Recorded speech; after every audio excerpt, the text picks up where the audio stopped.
嗨，大家好，我是坦皮叔，今天是2025年9月24号。这一期咱们继续聊聊恒大清盘，聊聊中国的房地产。咱们先看一条关于恒大的小道消息啊。今天我在网上看到有人介绍恒大的许老板他的一些近况，说最近恒大追讨财产案有了一份新判决，恒大清盘人将正式接管许家印的全部资产，因为存在资产损失或流失的危险。主要原因说许家印家族连法院冻结令都不遵守，再不接管恐怕财产就要被挥霍一空。那么大家都关心许老板手上还有多少资产呢？香港法院的这个接管令说大约是77亿美元，约合550亿人民币这个钱不少这个钱到底怎么构成的呢？都是些什么钱呢？说根据目前披露出来的数据许家印的资产主要是豪宅、豪车、私人飞机、游艇、银行存款以及公司股权，这些都是彰显许老板在登缝纫机之前那奢靡的生活。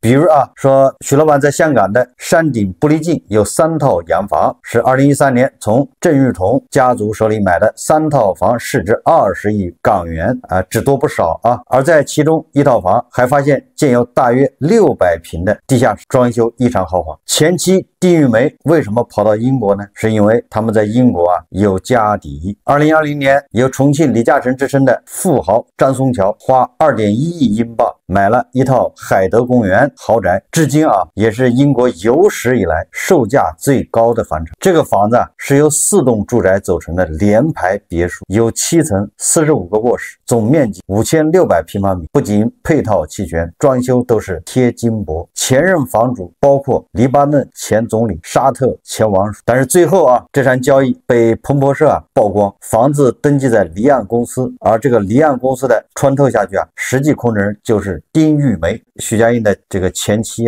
除了豪宅座驾也少不了，天上飞的包括2架空客飞机和一架4500万美元的湾流 G450 私人飞机，地上跑的有2架劳斯莱斯幻影，价值超7000港元。那游艇还有2艘，出售抵债未遂。那相比较而言，中国恒大的这个股权在这些资产中就显得不值钱了。说许家印为了保住这些财产也是使出了吃奶的劲洪荒之力比如香港豪宅、美国洛杉矶豪宅产权都由离岸公司持有，而这些公司不是开在开曼群岛，就是在英属维尔基群岛。也就是这些公司你从明面上看，就是他这些资产的所有人你从明面上看好像都跟许家印、丁玉梅没关系，因为他都是通过公司套公司，最终是由公司持有，但是这个公司上面还有母公司，母公司还有母，最后这些公司有的是注册在香港，有的注册在开曼群岛，有的注册在这个什么英属维尔基想查清他们的资产很难。而清盘人查了这么久，掌握的公司也只有33家，可以肯定的是这并不是全部。只要把人身和财产分离，那么能够被查清的财产就越少，那么他们家族的财产就越安全，甚至干脆找人代持，而且闹得满城风雨，表面上划清界限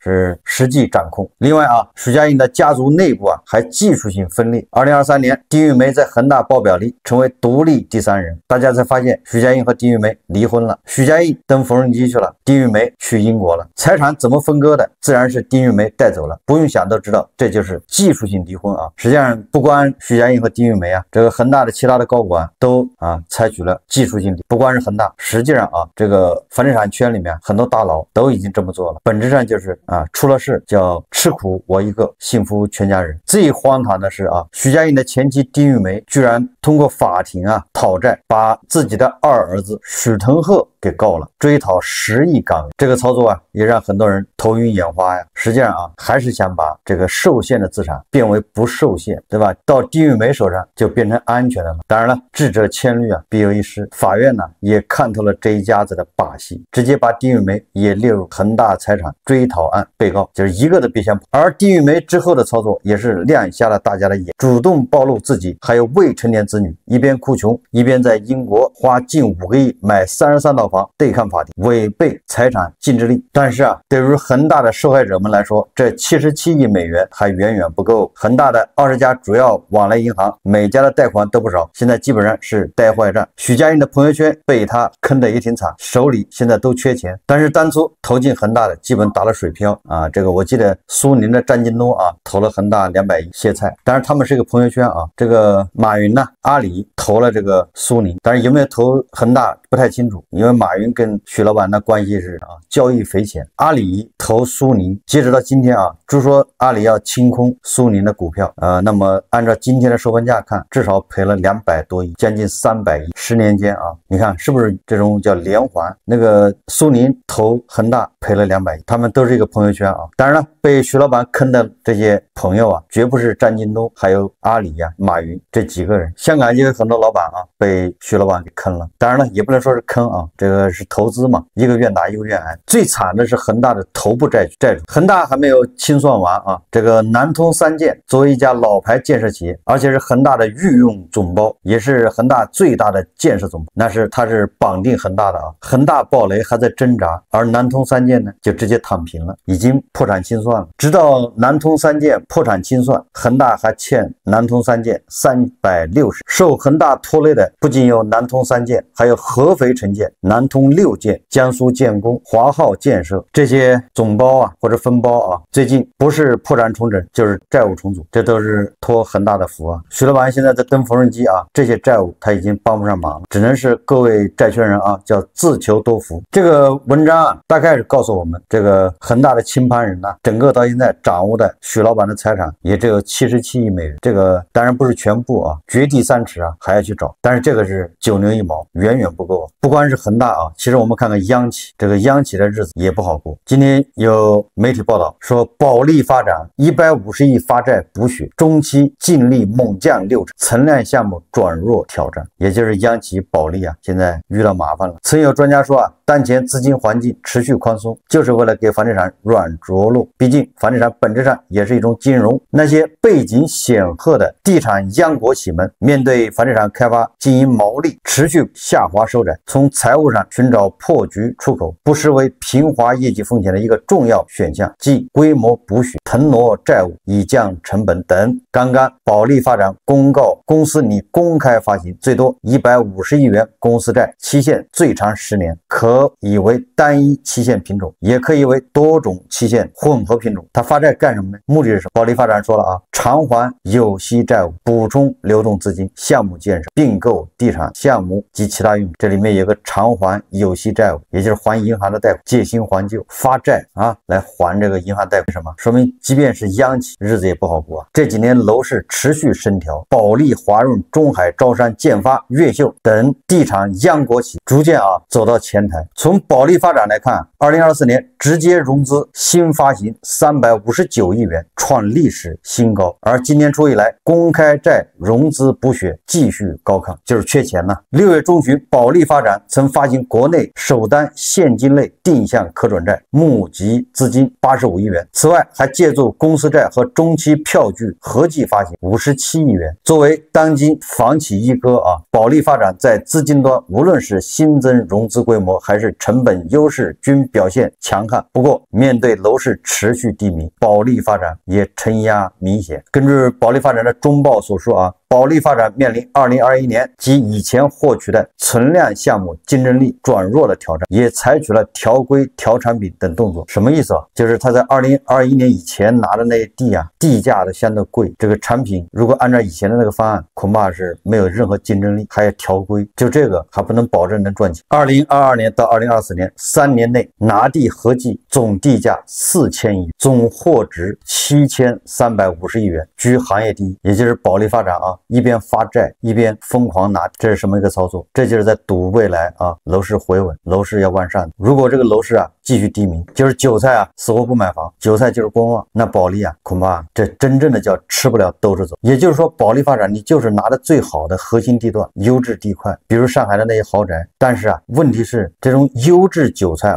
也是稀缺的，割着割着就没有了，哪有无穷无尽的割的，对吧？你说头部韭菜，那些出手就买8000万一套房子的韭菜那也是有限的，割着割着就割不动了但这些有钱的韭菜，头部韭菜割不动的是，对吧？你手上那些地都得砸手，都得贬值到时候又喊着让政府收出，到时候自然有专家出来建议政府你把这地再买回去。这就是典型的那种赚了是开发商的，赔了是大头的。你看这个中国房地产报就报道了说转性换地退地，多家房企收益收储政策。它里面介绍了什么金地集团华发股份、保利发展，还有保利发展。保利发展将1500平方米存量土地纳入了盘活范围。今年上半年，该公司新增26个项目中，便有有8个项目挂钩存量土地置换或资金回收，也就是这些房企还可以继续靠着国家政策，对吧？靠这些所谓的专家忽悠，继续去赌，但是结局一定是很难看。你看保利就是一面疯狂拿地，一面把那不好的地还要让政府收回去，或者是条规变形，对吧？赚了是他赌对了，赔了由政府把它收回去，那不就是大头收吗？最近这个各大媒体好像都在关注这个房产中介雇佣买房演员看房，然后这个压房东的价，把房东整崩溃，搞崩房东的心态，就这么个事具体情况大家看视频。最近社交平台上有不少的房产中介雇佣买房演员看房的帖子引发了关注。原来他们看房是假，房产中介通过话术培训假扮的买家去给房东压价，从而推进交易的达成，这才是对方真实的目的。针对这一情况，上海市房管局和上海市房地产经纪行业协会昨天约谈了涉事的企业，并且要求企业展开自查。行业协会表示，坚决反对这类不诚信的行为，要求相关的涉事企业严肃地处理，并且要求各头部企业举一反三，自查自纠。很多有看房、买房经历的人，可能都被房产中介套路过，陷入他们制造的买房焦虑当中。针对最新曝光的假看房真压价的套路，记者展开了暗访调查，揭秘中介的演技派猫腻。按照涉事企业秒卖房员工一次200元的价格，记者在社交平台上应聘了买房演员。卖房中介透露了很多砍价的技巧，让记者配合唱双簧跟房东压价。到时候你就可以说这套房你就看过2次了，因为反正房子是空关的。如果说他问了还看过什么其他的房子，你就是说其他的那几套也看过吗？针对一套挂牌价339万元的房子，中介让记者从280万元开始报价，当场就把一套房子压价几十万元，这让房东反应激烈。今年5月份开始挂的呀，你才几个月，我不可能我降这么多，不可能你菜市场菜价也不能这么降我直接走人了。之后，记者找到秒卖房上海运营中心，工作人员表示正在进行内部核查。这个呢，确确实实我们是内部管理不善。我们今天把出房部也都喊回大部分的来，然后呢，就说是该研究，就是研究一下的之后有没有类似的情况，如果有，我们堵住，给客户道歉。除了秒卖房，链家也存在类似的情况。记者一天被带看了10几套房，中介解释，以假看房真压价的套路完成带看指标，还能让卖家降低心理预期。公司每天需要带10组客户，你知道吗？为什么？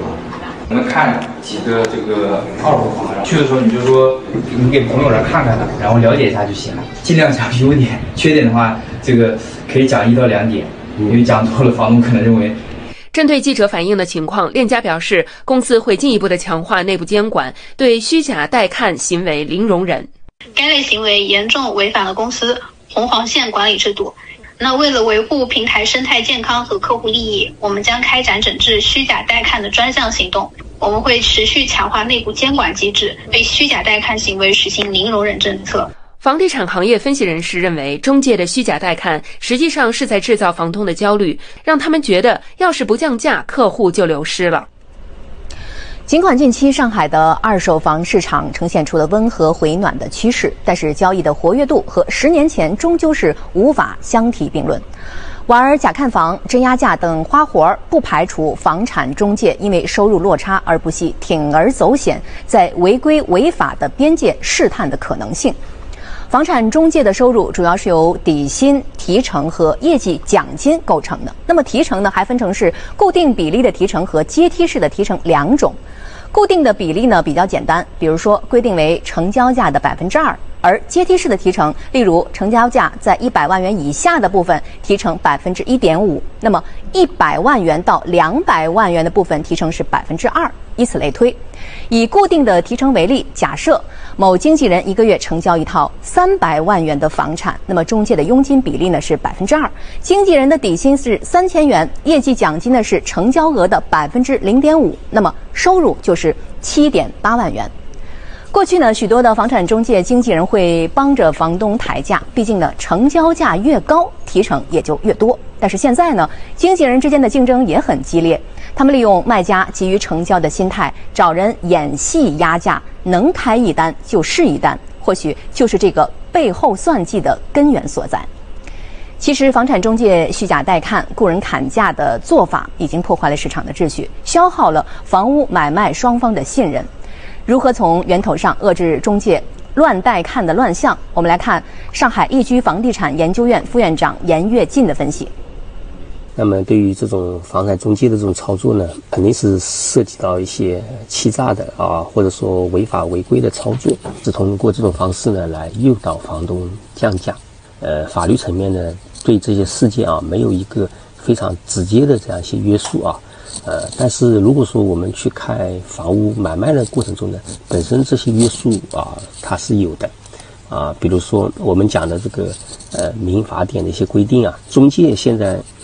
为什么会去做这个事呢？他为什么要雇佣这些演员去看房呢？当然跟他的考核肯定是有关系，他完成不了目标，可能会跟他的薪酬挂钩，所以说也反映了现在中介行业呢还是遇到一些市场的压力要遏制我们中介现在卖房一些乱象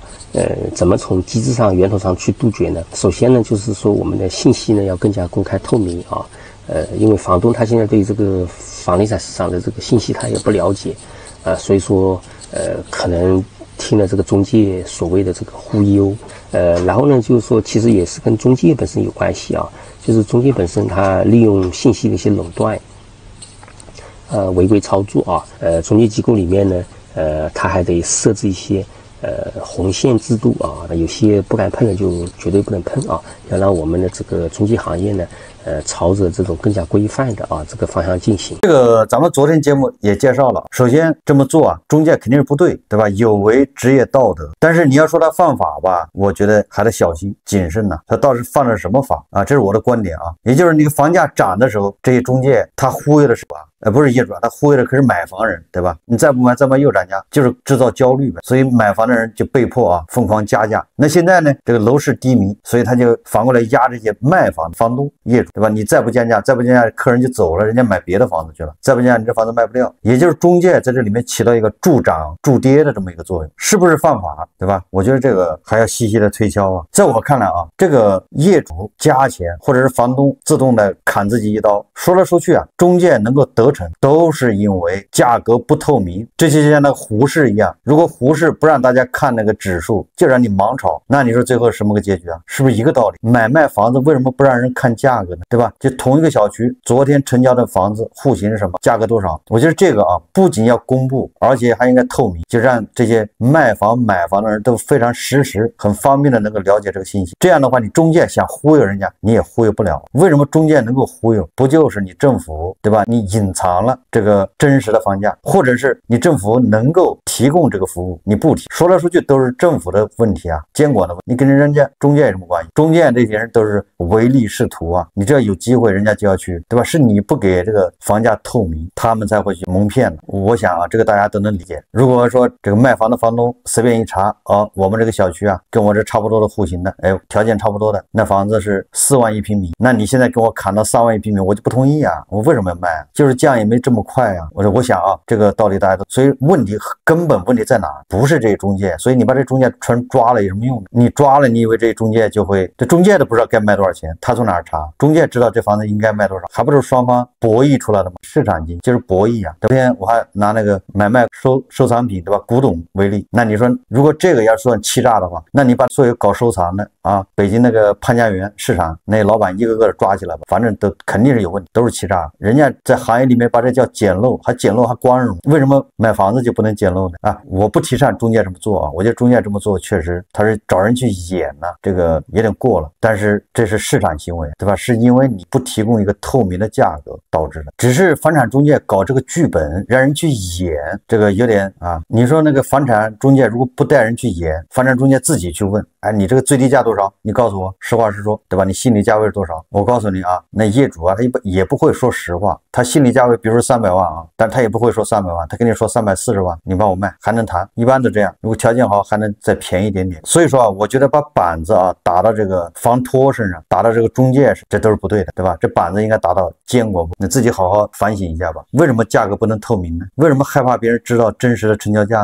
呢？要想杜绝这个情况啊，很简单啊，就是各个地方部政府啊，他那个房地产交易中心提供啊实时查询啊，就是昨天或者前天某个小区，对吧？你可以搜索，对吧？什么小区，但是它可以帮你隐藏掉那个门牌号码是哪一栋的哪套房子，对吧？它可以把这些详细信息给你抹掉，但是那个户型，对吧？面积、成交价完全可以公布，但是业主信息，对吧？那些具体的房号都要模糊掉，这不就透明了吗？大家都可以去查，实际上这样有利于房价稳定啊。当然了，这些数据它是不会提供的，一公开透明了，那就会动了很多人的蛋糕啊，动了很多人的利益。最后我们再看一个啊，这个红星新闻报道说的是什么个事呢？这个上海呀，有2个年轻人啊，杨某、张某啊，花了450万购买的婚房，准备结婚用的，结果装修的时候啊，却突然听说啊，这个房子发生个凶案，那就变成凶宅。以前的房主啊，朱某某将妻子杀死后自杀，那这房子不知道怎么就卖到这个郭某、枪某手上，然后这个杨某、张某啊，就从郭某、枪某手上买的这套房。为此啊，这个张某、杨某那肯定要把这个前一任房主，就是他从他手上买的郭某、枪某诉至法院，要求解除购房合同并索赔。结果法院判决啊，咱们看看法院判决部分，说法院认定的事实如下：2018年4月22号，朱某、郭某签订这个同意购买甲方拥有的坐落于上海市徐汇区房屋，建筑面积71.65平方米，成交价355万元，网签合同价309万元，差额46万元，提前现金支付，作为房屋固定设施及装修款。2018年5月19号啊，这个朱某啊就与郭某、枪某签订上海市房地产买卖合同，朱某将涉案房屋以309万元出售给乙方，然后这个房子就过户登记到郭某、枪某名下。2018年6月9号，郭某、枪某签署确认书，载明本人郭某、枪某购买朱某所有的房屋，现确认出售人在出售前已告知该房屋2009年曾发生2人非正常死亡事件，我方确认对此不介意，仍予以购买。你看看啊，这个卖房人朱某啊还是比较小心的，他把这房子卖给郭某和枪某的时候，如实告知了2009年这个房子曾经发生凶案啊，这就是个凶宅，你得签知情同意书，对，就是这个人家卖房子给你告诉你的这个情况，你不能反悔。这个郭某、枪某他就签了，所以这房子就成交了嘛。好，2023年7月，郭某、枪某与张某、杨某签订房地产买卖合同补充协议，将涉案房屋以450万元价格出售。你看他赚了90多万了，将近100万。那么2023年9月，张某、杨某以郭某、枪某隐瞒涉案房屋系凶宅的重大事项为由，起诉至法院，要求郭某、枪某撤销双方签订的房地产买卖合同及补充协议，返还全部房款，赔偿损失和利息。该案经法院审理，双方达成调解协议。郭某、枪某于2024年4月30日前支付张某、杨某赔偿款90万元，双方就本案无其他争议。根据这个某某某局刑侦支队啊出具的情况说明啊，2009年5月10号，涉案房屋内发生凶杀案，犯罪嫌疑人是朱某某将妻子李某某杀死后自杀。该案系家庭矛盾激发，这个卖房的朱某啊系原房屋权利人朱某某、李某某之子啊，也就是他父母啊在里面发生凶杀案，然后这个孩子朱某把这房子卖给了这个郭某、枪某，并且告知这是凶宅。事后啊，这个郭某、枪某又向上一任房主朱某提起诉讼，索赔91万加上律师费。法院判决啊，这个郭某、枪某赔这个张某、杨某90万啊，这个支持了。然后这个郭某、枪某又向法院起诉，他要告上一任房主朱某，结果这法院判决啊，驳回全部诉讼请求。为什么呢？很简单啊，就是朱某卖房子给郭某、枪某的时候，那可是告知你这是个凶宅，完了让你还签了这个知情同意书。这个郭某、枪某把这房子卖给杨某、张某的时候，他可没告诉人家这是凶宅，所以郭某、枪某赔杨某是对的，朱某不用赔郭某、枪某啊，就这么个事啊。凶宅还能卖400万，这说明上海的这房子房价确实跌的不多啊，还是比较坚挺。好，这期节目咱们就聊到这，感谢大家收看。如果喜欢我的节目，欢迎订阅转发，也可以在下方留言评论，谢谢大家。